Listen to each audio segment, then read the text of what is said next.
Hey, it's me again. No. You do everything. Yeah, he's a good talker. A little bit. This is what the application according to the database or sticking process. My friend and associate here, Jackie Breedy, came to us about 3 years ago. When she came in, there was two men that basically kept this going. One would pick and one would come out here and stick and set them up and whatnot. She replaced both of us. Jackie has two fundamental responsibilities to affect the application part of it. The first is quality assurance, and that is making sure the spelling is correct, just like Darren talked about a moment ago, making sure the punctuation is consistent, or at least consistent with whatever the designer and the customer wanted. That is the third step in the QA process. There's a fourth. Jackie, the soon-to-be mom that's been with us all day today, she's the fourth and final step. Actually, there is no final step. She's the fourth official step here inside the plant. She'll mark it okay, but she goes into meticulous detail. And if there's a list of basketball rosters back to 1995, which we literally had a couple of years ago, she will read every single name and compare it to it. We can't do much with Hebrew or some of the other foreign languages, but if it's legible by us, we do as well as we can. Mostly because it is so very expensive to do it over again. You basically got to start over. Not to mention the fact that the current supply chain is so erratic now, and that you know better than me, I'm sure, how long it takes to get a stone in. The second part is to position the stencil on the stone. It's probably no surprise to you that all stones are not created according to spec. Some of them are 3/8 of an inch or longer or taller. If it's within the reasonable realm, like 1/4 inch or something like that, on a stone like here, you notice Jackie slid the stencil up 1/4 of an inch. That's because I can tell you just from experience that this stone is probably 12.5 inches tall. So what she did is move it up so that the borders, measured from here and here and here on this stone, are all within 1/16 of an inch. That's to make it aesthetically pleasing. It's what your customer wanted, right? So that's the second part. The third is the actual sticking process, where she's going to demonstrate for us right now. I want to point out before she does that, hang on just a second. There's 3 layers to a stencil.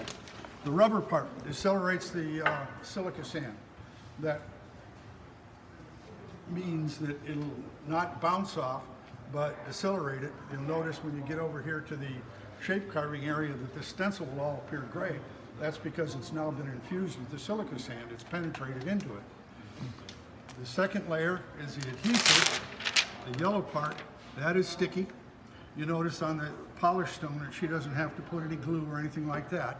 It sticks very well to the adhesive. That's looking pretty rough. Yeah, I'm seeing it. The last layer is this basically a packing layer, and all that really does is keep the material off the back of the adhesive so that there's no bumps or air bubbles or things like that, and also allows us to unroll it. I seem to have messed up the line, so I'm going to turn it over to the expert. So once in a while we get it to where the cutter cuts too deep, and this is cut through, so I'm just going to be super careful when I roll it out. Otherwise it's going to get that line all different. But then I double check it for air bubbles, because if there was a bubble under this O, it would fling out in a blast and be gone, wrecked. And then I send it to Jamie after it gets double checked one more time for spelling errors and all that. Questions? How do you make it so perfect? How do you, I mean, if I was to set that on there, I know I'd be off a little bit.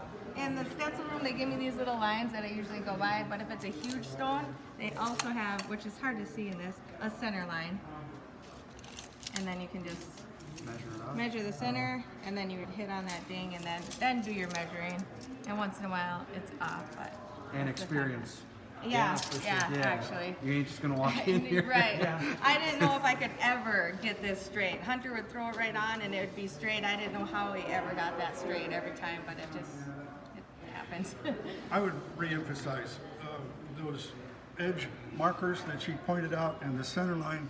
That's a good starting point. But if the stone is oversized, the vertical is off by definition. Okay, so she will measure that Yeah, stone the before first she thing even I do starts. is Is the first thing. measure that way, and then I know to adjust it up or down. Find your widest points, Yeah, right? and once in a while it's a little bit undersized, so then I cut off 1/8 of an inch or so to make it. Then the last part that she does is that measurement right there. That's 1 3/4. That's 1 3/4. Ditto. You scared me on that one a little bit. Bottom is within the 16. Was it that pause, Jackie? yeah. Yep.